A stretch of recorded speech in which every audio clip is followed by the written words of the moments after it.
9월 5일 화요일 레위 자손의 계수 명령이란 제목으로 레위기 3장 14에서 39절의 말씀입니다.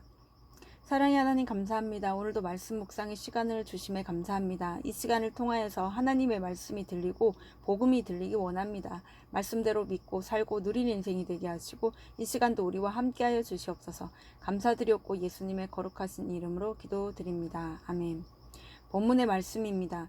여호와께서 시내 광야에서 모세에게 말씀하여 이르시되 레위 자손을 그들의 조상의 가문과 종족을 따라 계수하되 1개월 이상 된 남자를 다 계수하라. 모세가 여호와의 말씀을 따라 그 명령하신 대로 계수하니라. 레위의 아들들의 이름은 이러하니 게르손과 고핫과 무라리요. 게르손의 아들들의 이름은 그들의 종족대로 이러하니 림니와 시므이요. 고핫의 아들들은 그들의 종족대로 이러하니 아므람과 이스알과 헤브론과 우시엘이요. 무라리의 아들들은 그들의 종족대로 말리와 무시이니 이는 그의 종족대로 된 레위인의 조상의 가문들이니라. 게르손에게서는 림니 종족과 시므의 종족이 났으니 이들이 곧 게르손의 조상의 가문들이라.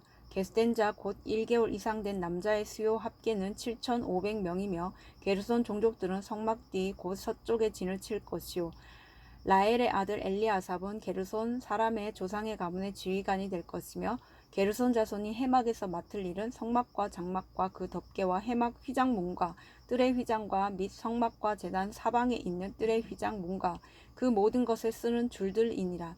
고핫에게는 아므람 종족과 이스라엘 종족과 헤브론 종족과 우시엘 종족이 났으니 이들은 곧 고핫 종족들이라. 계수된 자로서 출생 후 1개월 이상 된 남자는 모두 8,600명인데 성소를 맡을 것이며 고핫 자손의 종족들은 성막 남쪽에 진을 칠 것이요. 우시엘의 아들 엘리사바는 고핫 사람의 종족과 조상의 가문의 지휘관이 될 것이며 그들이 맡을 것은 증거계와 상과 등잔대와 제단들과 성소에서 봉사하는 데 쓰는 기구들과 휘장과 그것에 쓰는 모든 것이며 제사장 아론의 아들 엘르아살은 레위의 지휘관들의 어른이 되고 또 성소를 맡을 자를 통할할 것이니라. 무라리에서는 말리 종족과 무시 종족이 났으니 이들은 곧 무라리 종족들이라. 그 계수된 자 곧 1개월 이상 된 남자는 모두 6,200명이며 아비하일의 아들 수리엘은 무라리 종족과 조상의 가문의 지휘관이 될 것이요. 이 종족은 성막 북쪽에 진을 칠 것이며 무라리 자손이 맡을 것은 성막의 널판과 그 띠와 그 기둥과 그 받침과 그 모든 기구와 그것을 쓰는 모든 것이며 뜰 사방 기둥과 그 받침과 그 말뚝과 그 줄들이니라. 성막암 동쪽 곧 해마가 해 돋는 쪽에는 모세와 아론과 아론의 아들들이 진을 치고 이스라엘 자손의 직무를 위하여 성소의 직무를 수행할 것이며 외인이 가까이 하면 죽일지니라. 모세와 아론이 여호와의 명령을 따라 레위인을 각 종족대로 계수한 즉 1개월 이상 된 남자는 모두 22,000명이었더라. 아멘. 도움말입니다. 게르손은 쫓겨난이라는 뜻으로 레위의 세 아들 중 장남입니다. 고핫은 동맹하다는 뜻으로 레위의 둘째 아들이자 아론과 모세의 할아버지로 그핫이라고도 합니다. 무라리는 쓴맛이란 뜻으로 레위의 막내 아들입니다. 증거계는 십계명을 새긴 증거판을 넣어두는 궤로 언약궤 또는 여호와의 궤라고도 하기도 합니다. 하나님이 백성 가운데 계심을 상징합니다. 본문 요약입니다. 하나님이 시내 광야에서 모세에게 레위 자손의 인구를 계수하라고 명령하십니다.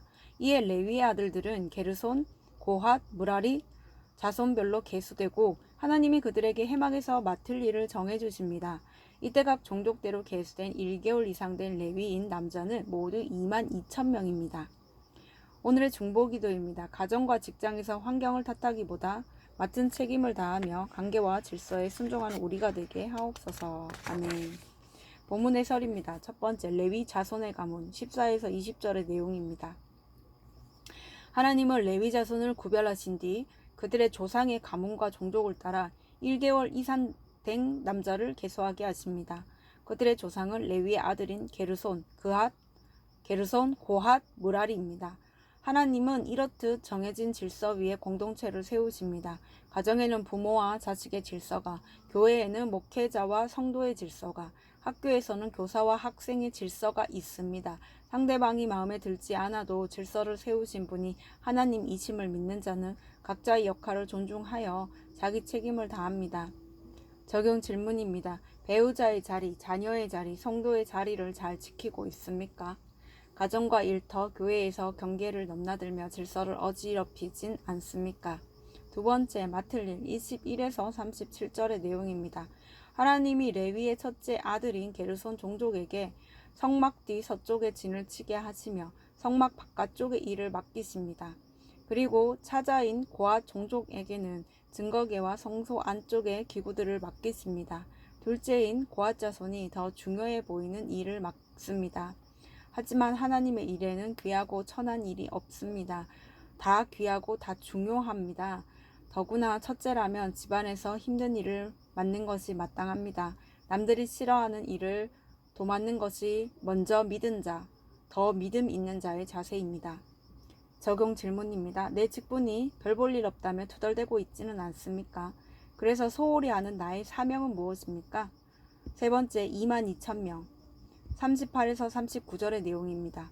출애굽 후 계수한 이스라엘 인구는 모두 60여만 명이었습니다. 그중 레위인은 22,000에 불과한 지극히 적은 수입니다. 하지만 그들은 제사장을 도와 제사와 성막 일을 온 백성을 대신하여 맡았습니다. 그리고 이스라엘 모든 가족의 첫째를 대신하여 하나님의 소유가 되었습니다. 이렇게 레위인은 구별되고 또 구별된 자입니다. 나도 주의 은혜로 특별히 구별되어 택하심을 받았습니다. 주의 일은 내가 가진 힘과 조건이 아닌 택하심으로 하는 것입니다. 적용 질문입니다. 내가 맨날 많다, 적다, 크다, 작다 하며 불평하는 것은 무엇입니까? 작은 역할에 충성하는 나를 주님이 훗날 크게 쓰실 줄 믿습니까? 오늘 기도하기는 저에게 구별하고 또 구별하여 맡겨주신 지금의 자리를 감사함으로 받기 원합니다. 그 어떤 역할이라도 남과 비교하지 않고 잘 감당하게 하옵소서. 이탓 저탓 하지 않고 주어진 관계와 질서에 온전히 순종할 수 있게 하옵소서. 아멘. 묵상 간증입니다. 다시 세우실 하나님이란 제목으로 서조아님의 말씀 적용글입니다. 군인이신 아버지는 누나에게는 온화하시고 유독 저에게만 엄하셨습니다. 그런 아버지가 제가 중3 때 심근경색으로 갑자기 돌아가시면서 저는 질서에 대한 순종을 배우지 못한 채 자랐습니다. 화가 나면 어머니와 누나에게 분풀이를 했고 사회생활을 할 때도 내 기준에 맞지 않으면 쉽게 분이 차오르고 윗사람에게 대들기 일쑤였습니다. 6년 전 저는 전 직장 동료들과 창업을 하며 연구개발팀 리더로 맡게 되었습니다. 질서에 순종하는 것이 어려웠던 저는 회사 내에 질서를 세우는 것도 서툴렀습니다. 질서보다는 능력을 더 중요시하며 모두가 친구처럼 지내는 것이 좋다고 생각했습니다. 하지만 정작 내 기준에 맞지 않으며 동료들을 심하게 질타했습니다. 리더로서 질서를 잡기는커녕 오히려 어지럽혔습니다. 그러다 작년과 올해에 걸쳐 3, 4년 차 직원들이 몇 가지 오해로 이사들과 다투고 개발팀에서 4명이나 퇴직하는 사건이 발생했습니다. 그리고 그들이 한 기업 정보 플랫폼에 회사에 대한 온갖 비방의 글을 쓴 사실도 알게 되었습니다. 저는 믿었던 팀원들에게 큰 배신감을 느껴 며칠간 일상생활조차 제대로 할 수 없었습니다. 그러던 중 하나님은 제가 세상 방법으로 세운 질서는 단번에 무너질 수밖에 없음을 예배와 공동체 모임, 매일의 말씀 묵상을 통해 알게 하셨습니다. 하나님이 부족한 저를 지도자의 자리에 앉히신 것은 삶으로 복음을 전하기 원하셨기 때문입니다. 그러나 실상 저는 높은 자리에 도취되어 믿지 않는 동료들과 전혀 구별되지 않은 삶을 살았습니다. 이런 저를 돌이키시려고 하나님이 제게 직장 고난을 허락하셨음을 깨닫게 됩니다. 이제는 여호와의 명령을 따라 레위인을 각 종족대로 계수한 모세와 아론처럼 동료들을 긍휼한 마음으로 채우라고 하나님의 방법으로 질서를 세워나가는 지도자가 되기를 소망합니다. 이분에 적용하기는 직장 동료들의 문제를 술로 해결하지 않고 출근하면 기도로 업무를 시작하겠습니다. 동료들에게 화가 날 때 바로 표출하지 않고 심호흡한 뒤 차분히 이야기하겠습니다. 입니다.